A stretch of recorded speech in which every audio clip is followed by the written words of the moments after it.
Regione. Aspetta. Vai in fondo. Ok, puoi iniziare.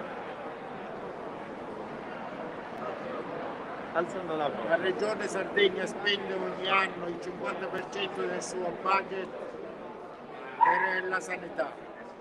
Noi non sappiamo se questa cifra sia... Ma c'è la diretta, deve manca lontano il microfono.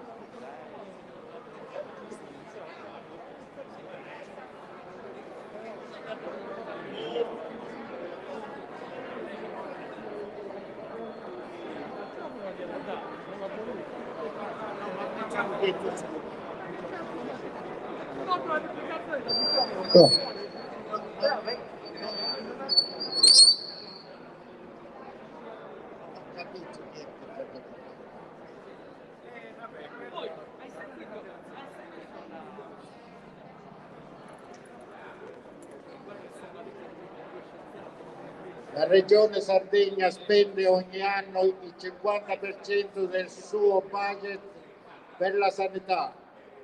Noi non sappiamo se questa cifra sia alta o bassa. Sappiamo però che incongua. Sappiamo che viene spesa male, perché molte di questi soldi vengono dirottati verso la sanità privata. E la sanità privata significa profitto. Se questo saggio del profitto dovesse andare nella sanità pubblica, noi avremmo una sanità pubblica efficiente. Così non è. Non lo è perché nella logica del risparmio si è preferito tagliare sugli ospedali, piccoli ospedali che vengono chiusi o minacciati di chiudere. La sanità, la prevenzione è stata abbandonata. Noi pensiamo che sia in quella direzione che si debba andare. Se avessimo avuto un sistema di prevenzione, non ci saremmo trovati nel disastro in cui ci troviamo. Si parla di seconda ondata del coronavirus. In realtà la Sardegna è la prima ondata che tocca la Sardegna, perché la prima ondata per l'Italia la Sardegna è stata risparmiata, non si è fatto nulla per prevenire, anzi si sono create le condizioni perché si aggravasse la situazione. Noi pensiamo che sia il momento di dire basta a questo tipo di risparmio sulla sanità. La salute non ha costi, sono solo degli investimenti che si debbono fare, non si sono fatti fino adesso, e noi chiediamo invece che ci sono i mezzi, ci sono le risorse perché venga investito in sanità, in prevenzione. Grazie.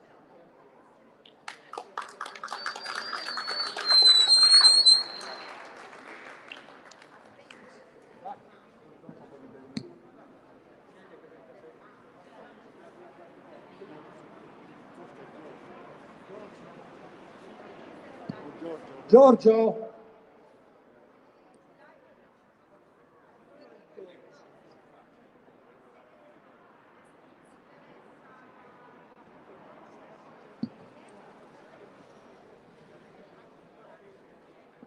Abbiamo aderito a questa manifestazione. Noi siamo come dei fili di acciaio che si intersecano con una grandissima rete nazionale di associazioni, di sindacati di base, di movimenti che hanno a cuore la cura. Badate che la cura non è solo in termini sanitari, che pure è il problema all'ordine del giorno perché è il più pressante, ma cura sta per cura della terra, per cura di quello che è la possibilità di prendere la strada verso un nuovo sviluppo, perché se questo virus maledetto ha un fattore positivo è che praticamente ha messo a nudo quello che sono i disastri che una società tutta piegata sul profitto ha finora prodotto. E allora la cura vuol dire la cura del nostro territorio, vuol dire essere contro i disastri che sono alla base poi anche di una mala sanità. Badate che se questo virus si è sviluppato così velocemente, e lo dicono gli scienziati, è perché ha trovato terreno fertile perché si è abusato di questa nostra terra. È terreno fertile perché ha trovato il disastro sulle situazioni, per esempio, di una sanità che aveva abbandonato da moltissimi anni la possibilità di essere presente sul territorio.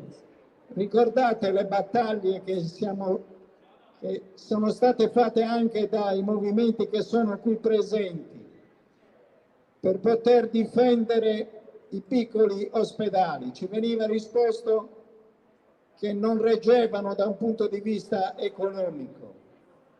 Poi la verità è che i morti sono presenti perché non c'è la possibilità di intervenire immediatamente sui focolai, e i focolai sono legati territorio per territorio. Ancora oggi assistiamo al fatto che se uno viene dichiarato positivo è la sua morte, perché se ne deve stare rintanato a casa aspettando anche 14 e un mese che si presenti qualcuno che possa verificare lo stato della sua salute. Per cui se proprio non ci sono sintomi al punto che uno gli manca il respiro, deve starsene a casa, e questi sono danni reali e danni su quelle che sono le ricadute anche per quanto riguarda la presenza nei luoghi di lavoro. Non se ne parli delle scuole, basta che sia il sospetto che abbia il virus, immediatamente si chiude tutto il plesso e si mandano a casa tutti, e bisogna aspettare finché non c'è la certezza che sia passato il pericolo. Però riprendiamo il filo del discorso. Cosa significa società della cura? Società della cura vuol dire che noi dobbiamo imparare da questo che è stato l'avviso, diciamo, forse l'ultimo.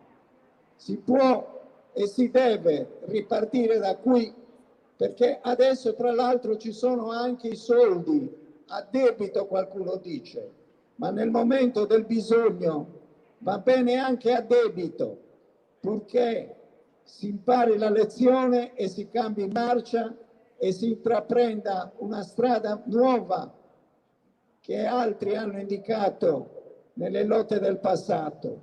Non è possibile che il Dio profitto sia ancora al centro e governi la nostra società. Quindi partiamo da oggi con queste manifestazioni che sono in tutto il territorio nazionale, quindi non solo in Sardegna, ma in quasi tutte le città d'Italia. È un movimento che sta nascendo, ma è un movimento a rete. Questa rete si può estendere e può portare gli uomini migliori, le persone migliori come siete voi, perché si possa intraprendere una strada nuova. Grazie. Diamo la parola a Arnaldo Scarpa del Comitato di Conversione RVM.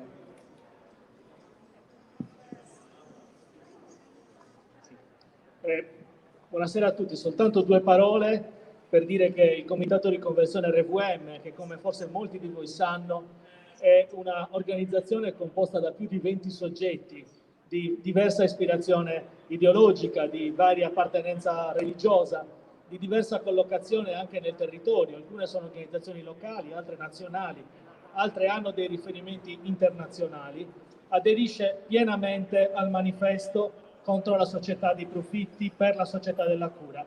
Aderisce pienamente perché ritiene che corrisponda in maniera molto stretta, molto vicina a quelli che sono i propri valori, i propri principi ispiratori. Noi siamo partiti dalla constatazione che vicino a noi, nel nostro territorio, io sono residente ad Iglesias e come me molti altri del comitato, vicino a noi nel nostro territorio c'è una fabbrica di bombe che fino all'altro giorno esportava le sue bombe verso l'Arabia Saudita, che le usava in Yemen, ma che ancora oggi continua ad esportarle per esempio verso la Turchia, un altro paese belligerante. Tutto questo, oltre che non essere permesso in Italia, nonostante le regolari autorizzazioni del governo, tutto questo va contro i principi fondamentali a cui oggi ci riferiamo. Va contro la cura, prima di tutto, perché curare vuol dire occuparsi delle persone, del territorio, e quelle persone che muoiono sotto le nostre bombe sono persone come noi, i loro figli sono uguali ai nostri, quelle donne innocenti che vengono uccise mentre magari cercano di prendere un po' d'acqua al pozzo che è inquinato nel frattempo perché gli acquedotti sono stati danneggiati, perché il sistema igienico-sanitario non funziona più. Quelle donne sono come le nostre donne, quegli uomini come i nostri uomini. In più, una fabbrica di bombe non rispetta il territorio, non rispetta l'ambiente, produce inquinamento, produce devastazione. In questo momento è in corso l'ennesimo ampliamento di quella fabbrica, nonostante non possa esportare, continua ad ampliarsi, continua ad aggiungere capannoni e capannoni alle proprie strutture in maniera da produrre sempre di più strumenti di morte. Tutto questo al comitato non va bene, sono sicuro che non va bene a nessuno di voi e sicuramente non va bene in una prospettiva che vede l'uomo al centro, la persona umana al centro e non il profitto e non il disinteresse. La politica regionale fino adesso si è completamente disinteressata di tutto quello che vi sto dicendo, a partire dalle oltre 200 persone che sono rimaste senza lavoro e che comunque sono persone di cui tutti noi dobbiamo curarci, dobbiamo occuparci e prima di tutto dovrebbero farlo quelli che ci rappresentano al governo della nostra regione e del nostro Stato. Quindi non si occupano delle persone, non si occupano della situazione in cui hanno messo o lasciano che si trovi la Sardegna additata dal mondo come l'isola delle bombe, non si occupano di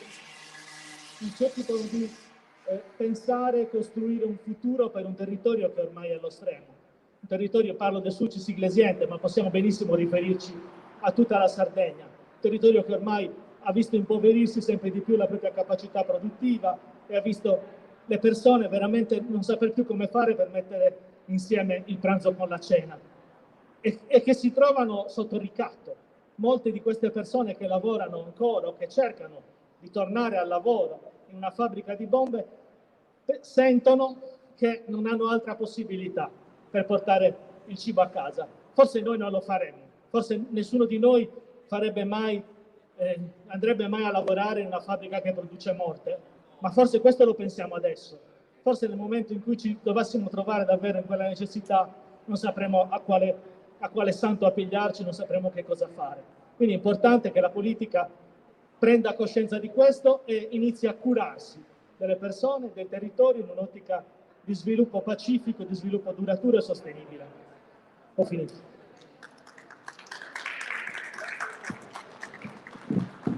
Grazie Arnaldo. Gianfranco Angioni, responsabile sanità USB.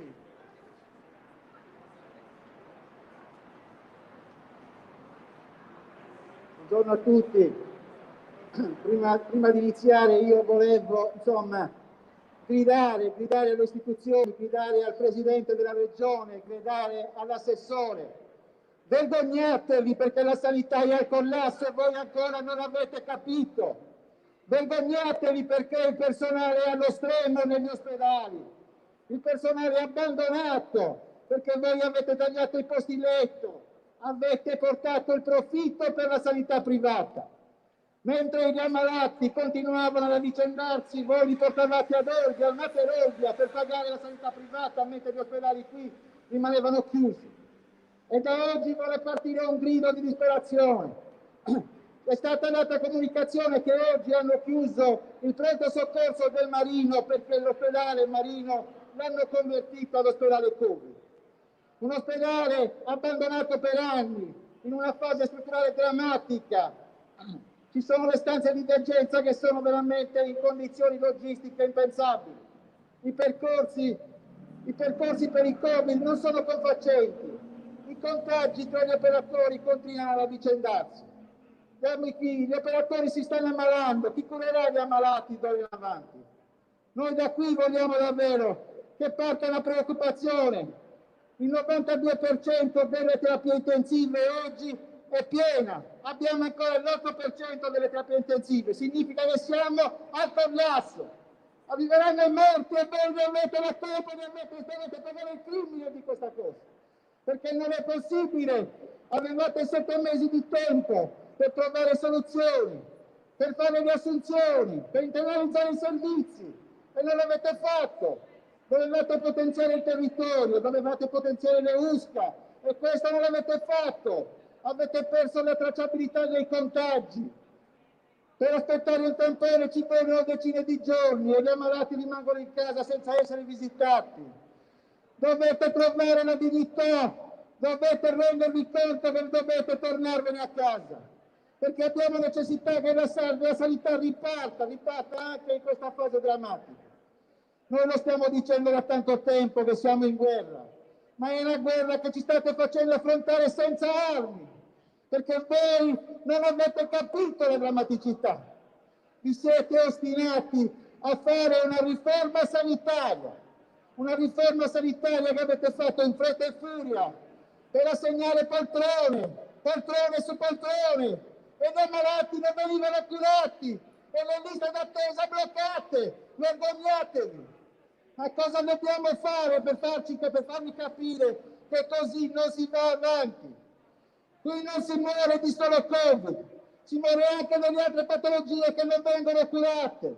Non vengono curate le patologie cardiologiche, le patologie diabetologiche, l'oncologia è allo stremo. Avevamo pazienti sino a ieri ricoverati Covid nel reparto oncologico, in mezzo a tutti gli ammalati, immunodepressi. Ma cosa state pensando? Qui state facendo l'assassino di massa! Vergognatevi! Noi abbiamo deciso unitariamente alla Confederazione Nazionale dell'USB a proclamare lo sciopero nazionale per il 25 di novembre e abbiamo deciso di fare il presidio a supporto dello sciopero nazionale. Abbiamo deciso di farlo presso l'azienda ospedaliera Abruzzo. L'azienda ospedaliera Abruzzo che conta 3.600 lavoratori abbandonati perché ci sono i pazienti intubati in un blocco operatorio e il blocco operatorio che fa 4 chirurgie non opera più e questo è drammatico.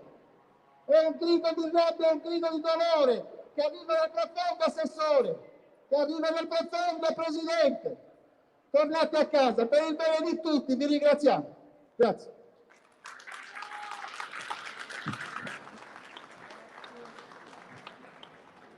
Interviene Carlo Bellisai, Movimento Non Violento.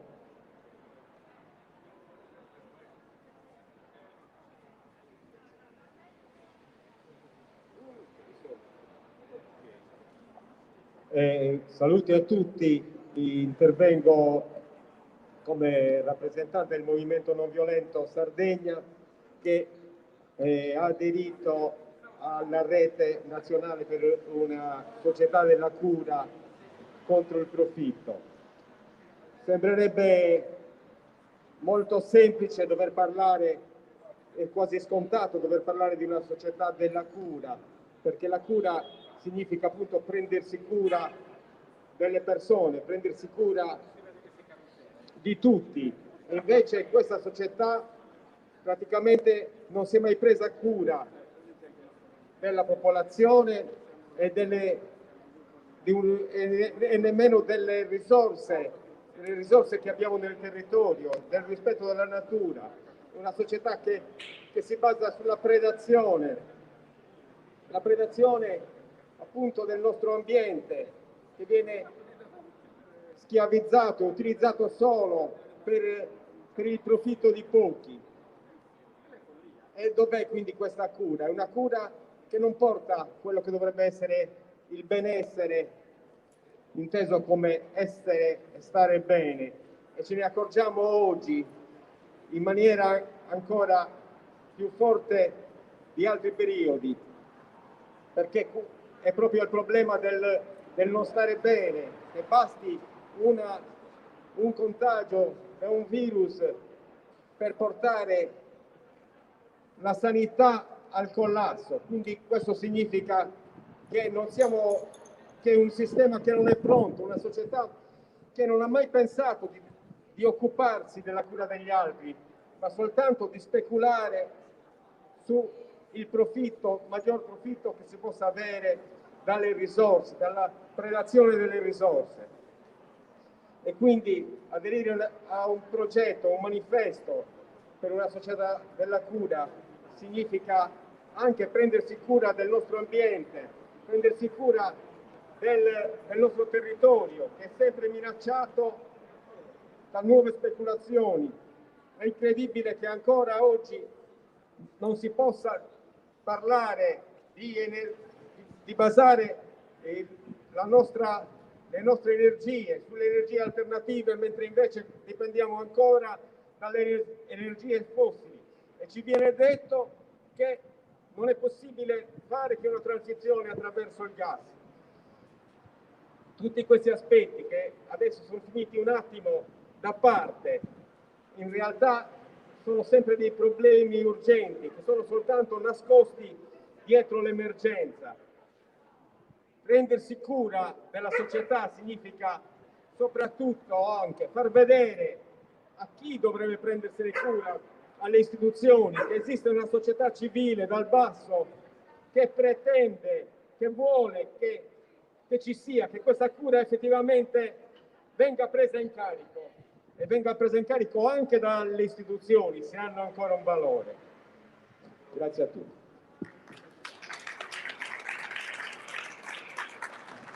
Grazie. Graziano Bullegas, Italia Nostra.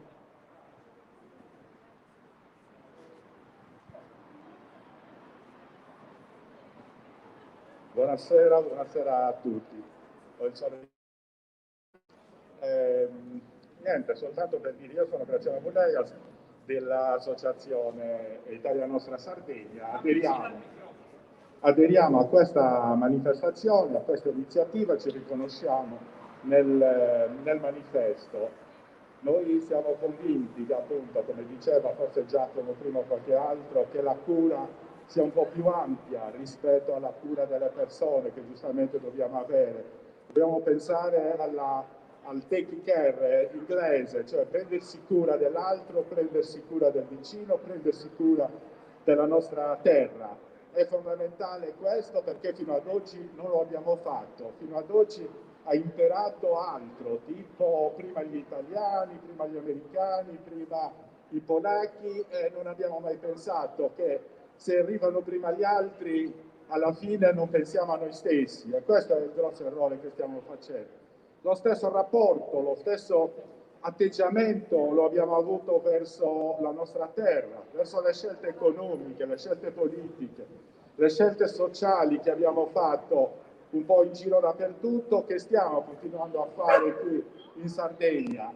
Ed è per questo che indichiamo anche alcune strade che dobbiamo obbligatoriamente percorrere se non vogliamo tornare più al prima. Il prima è quello che ha portato a una situazione come quella che stiamo vivendo oggi. Guardate, non è il Covid, non è quel microscopico virus che sta mettendo in crisi la società, sono le nostre scelte.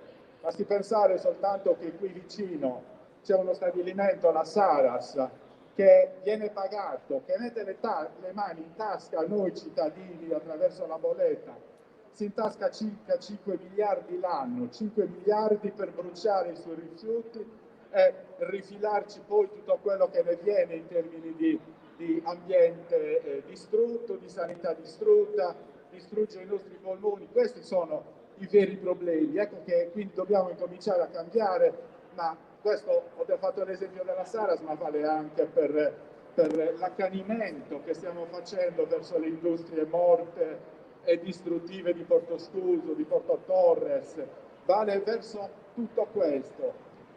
Dobbiamo cambiare realmente e questo possiamo farlo soltanto se pensiamo in maniera diversa e noi dobbiamo essere capaci di pensare in maniera diversa. Nel manifesto alcune indicazioni le abbiamo date. Possiamo non finanziare più le fabbriche che producono, oltre alle armi di cui parlava Arnaldo, ma anche le fabbriche che bruciano combustibili fossili. Basta con spendere i nostri soldi per inquinarci. Pensiamo in maniera diversa, in maniera assolutamente alternativa e soprattutto pensiamo alla nostra terra, perché questo è quello che dobbiamo fare oggi. Guardate, la nostra Sardegna è disastrata. Non è nemmeno vero che sia così povera, perché di soldi ne sono arrivati tanti e li abbiamo buttati in giro in maniera inutile. Oggi siamo davvero allo stremo e stiamo continuando ad invaderla. Per esempio, ultimamente sono state presentate una sessantina di richieste tra gli uffici valutazione di impatto ambientale della Regione e quelli del Ministero per nuovi impianti alternativi, di energie alternative. Si tratta di impianti di energia solare e eolica. Allora, noi siamo assolutamente favorevoli, il cambiamento deve avvenire attraverso questo, ma qui stiamo parlando di veri e propri redditi, stiamo parlando di circa 5.000 ettari di terreno, di fertile terreno agricolo che verranno occupate da queste richieste. Addirittura in alcune realtà, quella di Pitti per esempio, nella malvagia di Pitti è scoppiata una guerra tra bande proprio, cioè alcune società che rivendicano quel sito perché sono arrivati prima, perché hanno già un compromesso di vendita, eccetera, per piazzare il proprio generatore eolico. Noi stiamo chiedendo al governo, stiamo chiedendo alla regione che bisogna regolamentare, non possiamo vivere nel Far West come stiamo vivendo da anni, dobbiamo regolamentare perché l'energia rinnovabile è giusta, vogliamo averla, ma dobbiamo anche decidere dove metterla. E le scelte le abbiamo già fatte, sicuramente nelle aree industriali, sicuramente nei capannoni industriali, sicuramente nei tetti, ma non nei terreni agricoli. Quella è una scelta assolutamente sbagliata, non possiamo lasciare allo speculatore di scegliere dove piazzare questi impianti. Ieri sull'Unione Sarda è apparso un articolo molto bello di un contadino, di un pastore, che ha condotto assieme a noi una battaglia per impedire che l'impianto termodinamico solare di Bonus Fanadica, che avrebbe occupato 250 ettari di terreno, che le sue terre insomma venissero espropriate per questo. Quel contadino oggi sta dicendo che sta seminando con grani antichi quelle sue terre. Ecco, io credo che questa sia la strada che dobbiamo percorrere, impedire la speculazione, ritornare ai mestieri dei nostri padri, e questa è l'unica strada che dobbiamo percorrere, ed è così che ci possiamo prendere cura di noi stessi, ci possiamo prendere cura del prossimo, ci possiamo prendere cura della nostra terra.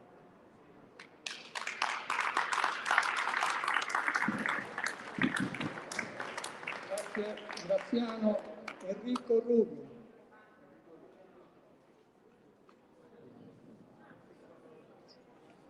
Buonasera a tutti. Allora, cosa dire di più? Si è già detto tutti. Una cosa però va detta, questo maledetto Covid almeno ha portato qualcosa di positivo, nel senso che ci sta aprendo gli occhi, sta mettendo a nudo quello che è la disorganizzazione della sanità pubblica, sta mettendo a nudo quello che è la vera faccia dell'economia, l'economia fallita, e non è fallita certo a causa del Covid, la sanità non è fallita certo a causa del Covid, la sanità è fallita perché da 30 anni la stanno smantellando, negli ultimi 10 anni hanno cancellato 35 miliardi di euro, che non è poco. Vediamo cosa sta succedendo in Sardegna, la chiusura di interi ospedali, ma la dismissione di certi reparti. Vediamo che da ottobre già chi si ammala, chi ha bisogno di fare un'analisi del sangue non può più farlo. Se non va a pagamento la deve pagare totalmente, perché i soldi per i laboratori privati sono finiti. Privati per modo di dire, perché comunque sono pagati dal pubblico. E in Sardegna c'è ben il 14% dei sardi che non può più curarsi perché non si muore solamente di Covid, si muore anche di miseria, di povertà. Questo sta succedendo. Molti rinunciano a curarsi perché non hanno i soldi, né quando c'era il ticket per pagare il ticket, adesso ancora meno. Muoiono perché patologia su patologia, se non viene curata, si somma al Covid, e il Covid non fa sconti. Il Covid, soprattutto con gli anziani, è quello che appunto è più deleterio. Gli anziani, ma chi sono questi anziani? Sono improduttivi, bisogna mandarli tutti nelle case protette, cosiddette protette, e mandarci qualcuno col virus, così muoiono, ce ne liberiamo, risparmiamo in pensione, tanto non sono produttivi.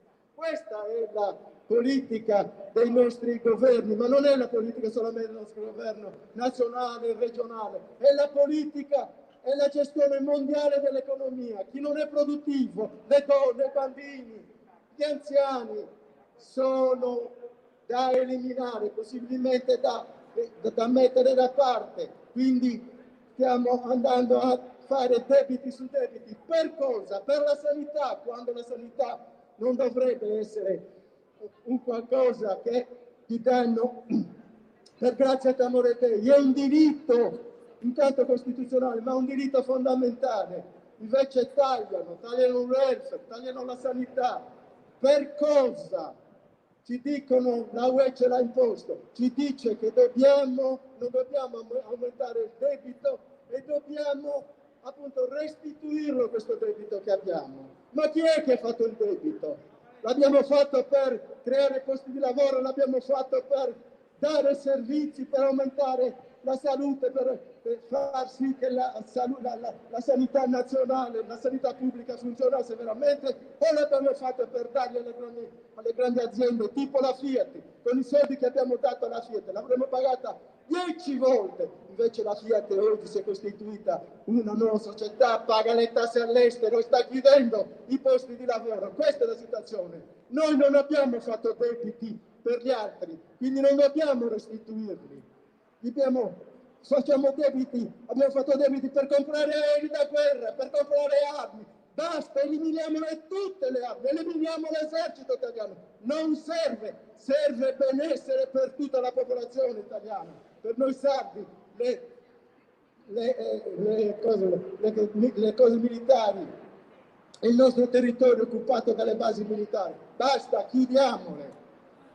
I soldi della ricerca non vanno alla ricerca, alla sanità pubblica, vanno alle case farmaceutiche private. I soldi del CNR sono stati dirottati a una casa farmaceutica privata, e quando scoprirà qualche medicina, così come è stato per il vaccino dell'Ebola, faranno il brevetto, lo brevetteranno e i soldi saranno le spese pubbliche, ma i soldi li incasserà il privato. Noi non dobbiamo pagare questo debito. Vogliamo che questo, e dobbiamo imporci veramente, vogliamo che questo vaccino sia gratis come è stato per il vaccino della polio, e chi l'aveva scoperto non ha voluto nessun ringraziamento economico. Ha detto: questo è un dono che faccio a chi ne ha bisogno, e il mondo oggi ne ha bisogno. Però siccome questa pandemia è anche un'occasione, un'opportunità per quelli che stanno facendo i soldi, per pochi, ma è un'opportunità.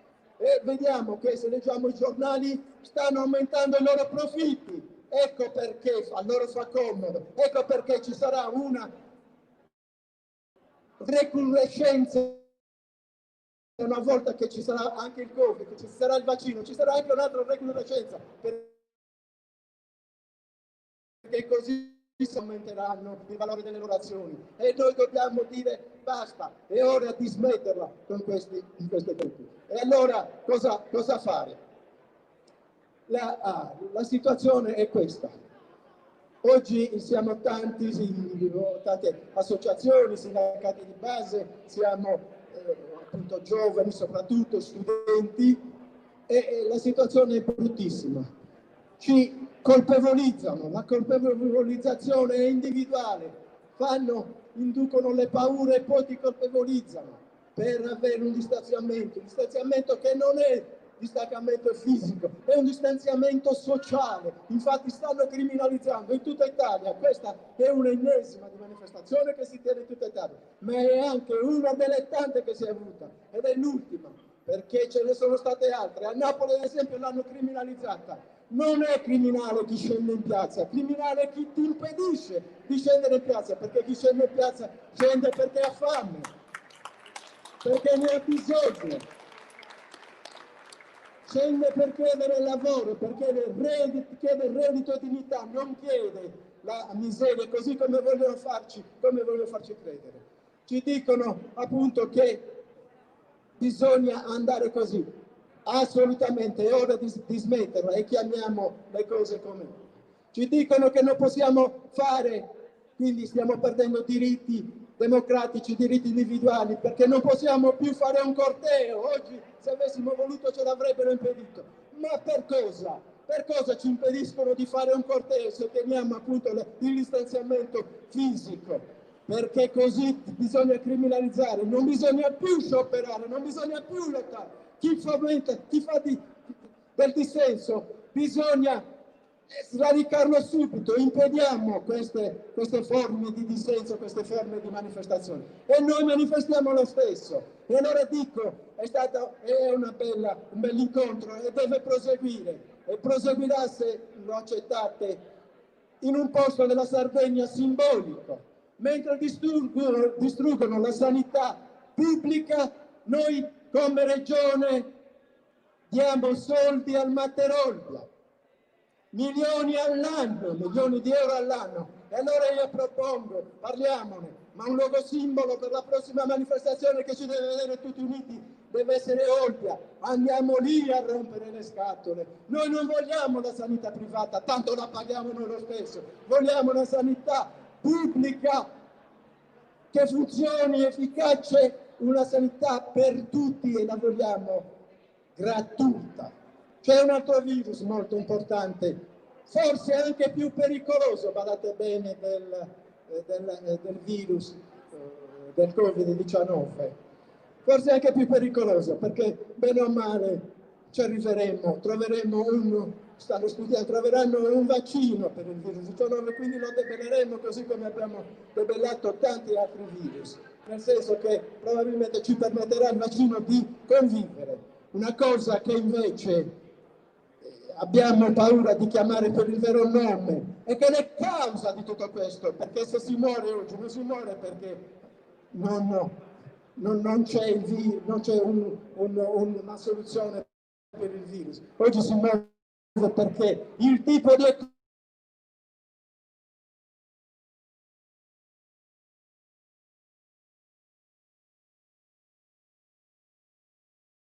economia che io chiamo capitalismo di questo, un virus contro il capitalismo. Molti lo chiamano estrattivismo, liberismo, chiamiamolo per quello che è e per quello che fa. Sfrutta i lavoratori, sfrutta l'uomo, lo depreda, gli toglie i soldi e lo schiavizza. È ora di dire basta, e tutti insieme noi ce l'abbiamo il vaccino, è la lotta contro il capitalismo per abbatterlo. Grazie Enrico. Angela Crambone, Fratelli Politico.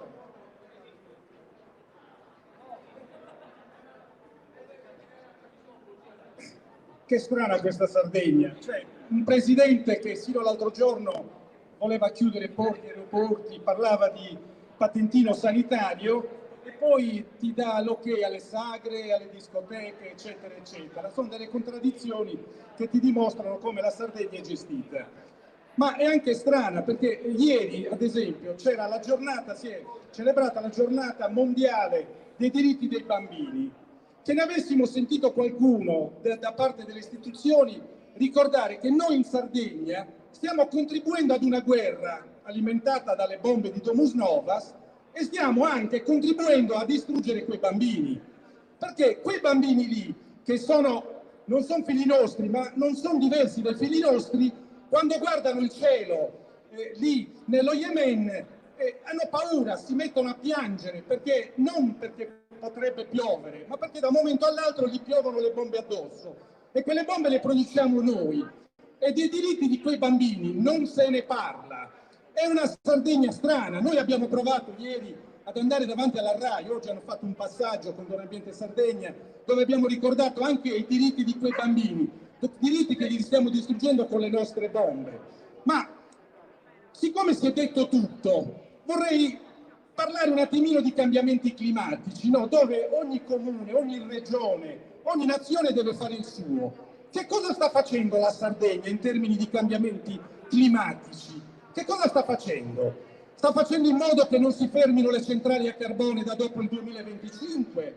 Sta facendo in modo, come contributo per i cambiamenti climatici, che si abbia la metanizzazione, più centrali, più rigassificatori, più fabbriche di bombe? Vuoi lavorare? Devi fare carbone, devi avere centrali a carbone. Vuoi lavorare? Devi fare bombe. Questa è la Sardegna che vogliamo. Ma la colpa è anche nostra, la colpa sicuramente è di tutte quelle associazioni dove ogni volta ognuna va per conto suo. Io penso che l'invidia tra noi, l'egoismo che c'è perché ognuno si deve coltivare il proprio tricello, stia rovinando i sardi. Ci stiamo provando a partecipare a tutte le manifestazioni che organizzano. Ci proviamo e ci siamo, ma non vediamo dall'altra parte le persone che partecipano alle manifestazioni di chi le organizza anche dall'altra parte. Bene ha fatto la Società della Cura oggi a Roma, la dottoressa Sterpetti, in quella grande piazza, ha parlato della Sardegna, ha detto: mi hanno delegata per parlare, per dire che quella Sardegna lì non deve fare bombe, fate formaggio, non fate l'amore, così come ha titolato il manifesto o l'Avvenire. E allora noi saremo il 7 con le donne in nero, con un sacco di altre associazioni, davanti al Ministero dello Sviluppo Economico per dirgli: in Sardegna è vero, abbiamo bisogno di posti di lavoro, ma si può vivere dignitosamente senza fare le bombe, si può fare il formaggio, si può investire nell'agroalimentare dove stiamo portando l'85% di quello che mangiamo. E allora ci vogliamo provare a raccogliere il latte dei pastori in un grande centro caseario, non pagarglielo a 60 centesimi il litro, perché hanno ragione quei pastori, è meglio buttarlo quel latte piuttosto che continuare a lavorare in perdita. E allora invitiamo i pastori qualche volta a partecipare anche per la lotta sui cambiamenti climatici e per uno sviluppo diverso, uno sviluppo a misura di civiltà, un modello di sviluppo a misura di civiltà, che non è quello che stiamo facendo. Qualcuno mi ha detto oggi: ma non si può prendere qualcuno di questi, legarlo qui ed obbligarlo ad ascoltare, senza fargli del male naturalmente. Non si può obbligare a portarlo qui e dirgli: guarda che cosa sta succedendo nella Sardegna. Caro Solinas, ne dici una e ne fai diversamente tante. Grazie.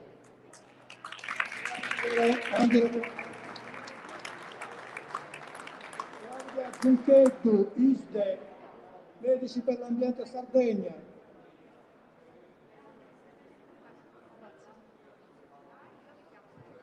Un saluto a nome di ISDE Sardegna. Il nostro presidente Domenico Scano purtroppo è stato impossibilitato a venire questo pomeriggio, quindi porta i saluti e un messaggio. Il messaggio per quanto concerne quello che sta succedendo anche nel Sulcis Iglesiente in questi ultimi tempi, dove praticamente la politica sta cercando di riesumare i cadaveri che ci sono in tutta quella zona, dal carbone all'allargamento delle vasche per i fanghi rossi e così via.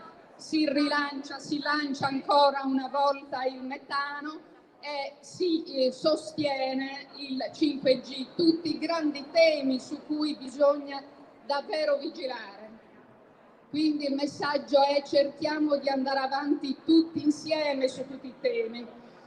Porto il saluto della Rete Sarda Difesa Sanità Pubblica, di tutti i numerosi comitati che da tanti anni si battono per la difesa dei nostri ospedali, e oggi purtroppo siamo alla resa dei conti. I disastri che noi oggi abbiamo sotto gli occhi erano disastri assolutamente prevedibili e ben annunciati. Porto anche la mia testimonianza personale come medico dei territori. L'altro disastro di cui poco si parla, perché oggi medici e personale sanitario degli ospedali e dei territori sono totalmente in stato di abbandono, con un sovraccarico di responsabilità enorme, e si sono dimenticati. Io dico che quello che non ci darà tregua non è il virus, non è la patologia che non ci darà tregua, ma è una classe politica assolutamente inadeguata a gestire anche la nuova pandemia, che non deve far paura a nessuno, perché le storie di epidemie e di pandemie accompagnano la storia dell'umanità, per cui non è nulla di nuovo quello che c'è stato. Purtroppo quello che è venuto a mancare è una progettazione, la capacità di chi ci gestisce la nostra vita di prevedere le normali epidemie che, se poi sfuggono di mano, diventano pandemie. Ma noi abbiamo avuto anche come sardi diverse possibilità per scamparcela. Il fatto di Wuhan, quando è esplosa l'epidemia a Wuhan, tutta la nostra leadership pagata profumatamente con le casse sarde avrebbe dovuto iniziare a studiare le tendenze a livello mondiale, le cose per le quali sono pagati, capire come organizzarsi e prevenire, ma non hanno fatto nulla. Poi è esploso il problema in Nord Italia, seconda possibilità per poterci organizzare, avevamo tutto il tempo per farlo e non è stato fatto nulla, non sono state prese le misure adeguate perché si evitasse questo grande dramma nella nostra terra, non è stato fatto nulla. Dopo il lockdown arriva l'ennesima possibilità, c'era tutto il tempo per studiare, anche perché la recrudescenza era prevedibile, quindi si trattava molto semplicemente di incominciare a studiare, a capire quali sarebbero dovuti essere gli spazi liberi da dedicare ai malati di Covid oppure anche ai positivi e così via. Abbiamo strutture in totale stato di abbandono. Abbiamo anche la clinica pediatrica di cui non si parla, che poteva essere dedicata a questo. Invece cosa hanno fatto? Hanno fatto uno scherzo orribile sull'onda della privatizzazione. Per dare il colpo di grazia agli ospedali pubblici hanno incominciato a dedicare gli ospedali pubblici ai ricoveri per Covid, in modo tale che chiudessero definitivamente l'accesso ai malati di patologie ordinarie, che patologie ordinarie non significa che sono patologie meno gravi, sono le patologie per le quali si muore. Adesso è scomparso il problema dei tumori, non esistono più i tumori perché non se ne parla più, perché non si ricovera più e c'è la volontà di medici disperati che se ne occupano per dire ma tutto è legato alla volontà, ma i medici non ce la fanno più. Allora noi siamo abituati a vedere i pazienti piangere perché fa parte anche del nostro lavoro, pazienti da sostenere, da incoraggiare, da aiutare, ma quando è il personale sanitario a piangere, quando sono i medici a piangere, vuol dire che siamo in una situazione davvero irrecuperabile se qui non si interviene con intelligenza. Noi non possiamo avere uno staff a fianco dell'assessore alla sanità che già lui ha le sue carenze evidenti, ha le sue fragilità, le sue incapacità a decidere per la salute pubblica. Ma allora perché non hanno provveduto a organizzargli uno staff di gente che ne capisce di salute? Abbiamo un capo di gabinetto della sanità, lo dico in questa sede, mi hanno visto battagliare per la sanità dentro le istituzioni e fuori, e non da oggi, e chiedere i conti sulla legge della trasparenza, come che il capo di gabinetto della sanità, catapultato dal nord Italia, molto giovane, privo di esperienza, ha fatto scomparire dal sito ufficiale, violando le leggi sulla trasparenza, hanno fatto sparire la sua professione, faceva il barista, con tutto il rispetto, non è adeguato a gestire la sanità. Ecco perché qui si fanno scelte tremende. Noi abbiamo gli ospedali in ginocchio tutti. Stamattina l'ultimo caso del decesso a Isili, ma non vi voglio parlare di Isili perché è uno dei tanti ospedali in ginocchio è destinato a morire e morirà per colpa di Covid, non del virus, ma della strumentalizzazione che si sta facendo proprio sul Covid. Questo è di 2 ore fa. E di 2 ore fa la notizia della chiusura del pronto soccorso dell'ospedale Marino. Il grande ospedale Marino di Cagliari chiude i battenti alla traumatologia e all'ortopedia, tenendo conto che la Sardegna è in pole position per gli incidenti stradali, per cui oggi chiude i battenti anche a questa branca di primaria importanza per noi sardi. Hanno chiuso perché solo Covid. Tutti i nostri ospedali, quelli che hanno retto disperatamente sino ad oggi sono tutti ospedali ad altissimo rischio di contagio, per cui la gente non ci vuole andare più, ma non solo, intanto non li ricoverano perché non c'è più spazio.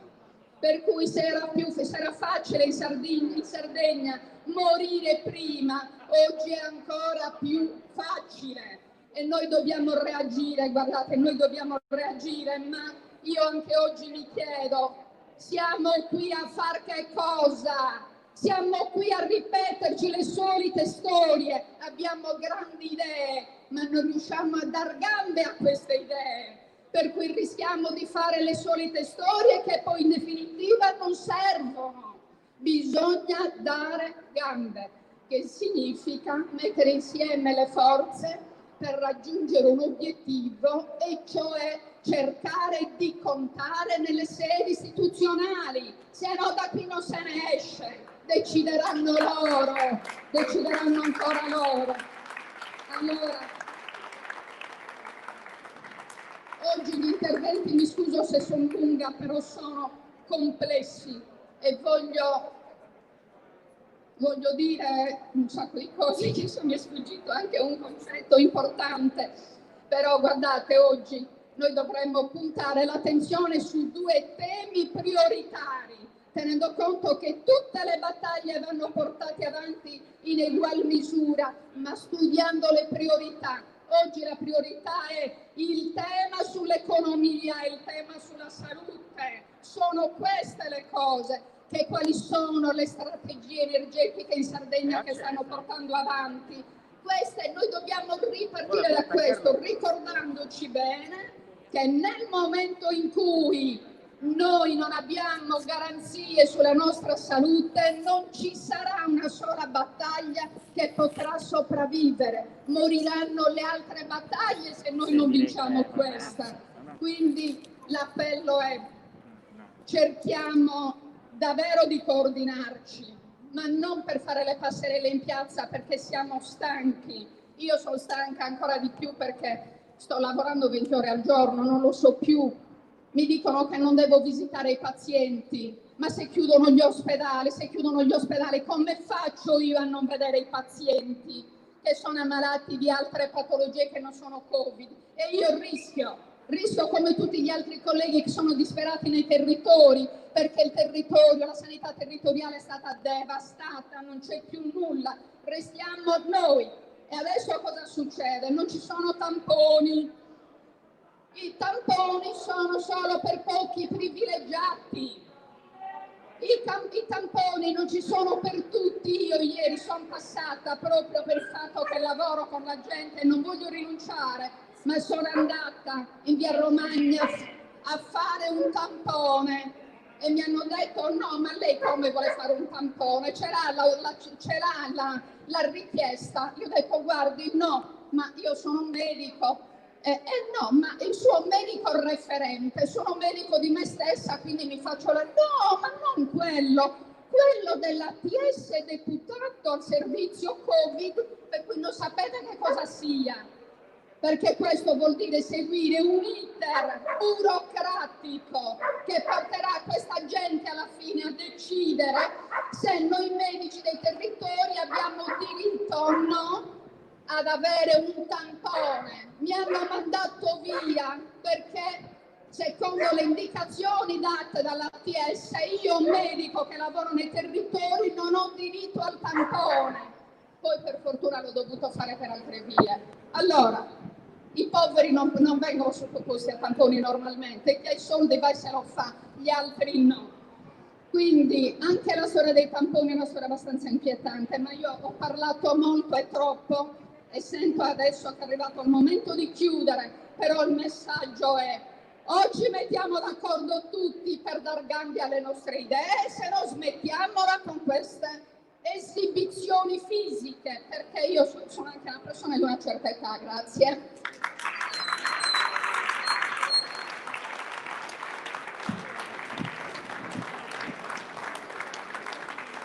Grazie Claudia. Giorgio Canetti. Solo qualche informazione dal punto di vista organizzativo. Allora, probabilmente molti di voi sanno che la nostra prima riunione è stata lunedì. Lunedì abbiamo trovato una quindicina di associazioni che si sono riunite online per verificare se c'era la disponibilità a partecipare a questa mobilitazione ed eventualmente anche preparare una manifestazione. Come vedete siamo qua, noi pensavamo di essere pochissimi, invece siamo veramente in tanti. Mi hanno chiamato dalla diretta nazionale 10 minuti fa, è una diretta streaming che collega almeno 50 città d'Italia.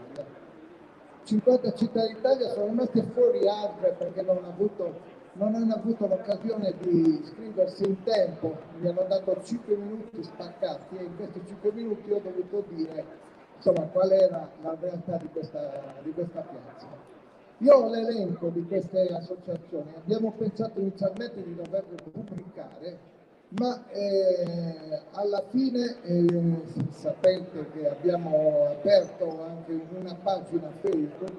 Noi metteremo tutte le associazioni che sono intervenute qua, che sono qui in piazza. Se qualcuno è qui presente a nome di qualche associazione di cui io non ho i riferimenti, me li può dare.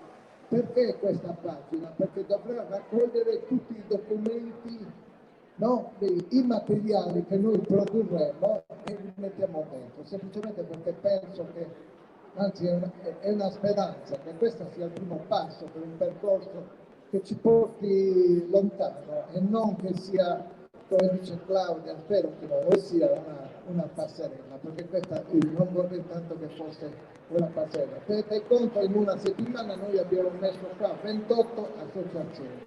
Vuol dire che l'interesse di tutti noi c'è. Si tratta solo di organizzarci. Dovremo trovare il modo di conoscerci e di incontrarci più spesso per approfondire alcune tematiche, per vedere un po' se riusciamo a mettere in piedi anche qualche altra cosa che non sia una manifestazione di questo tipo, ma per adesso consideriamo questa una bella giornata che ci dà proprio il via per un percorso nuovo. Questa è una speranza.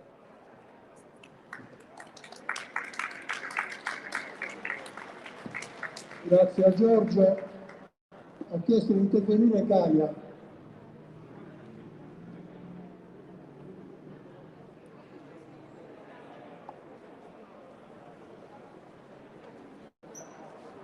Ciao a tutti, mi sentite?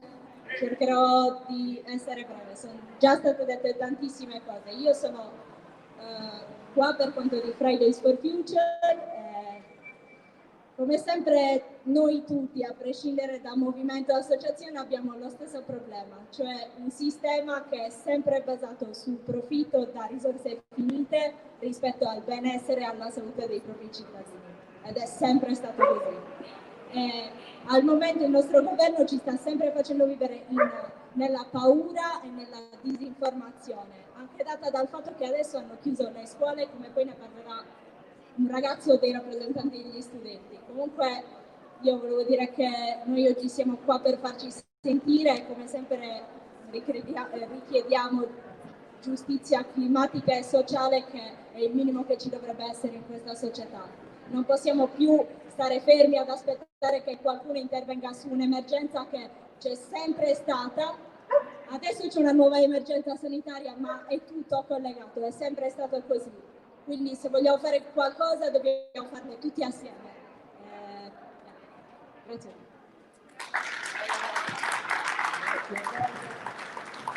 Ha chiesto di intervenire Enza.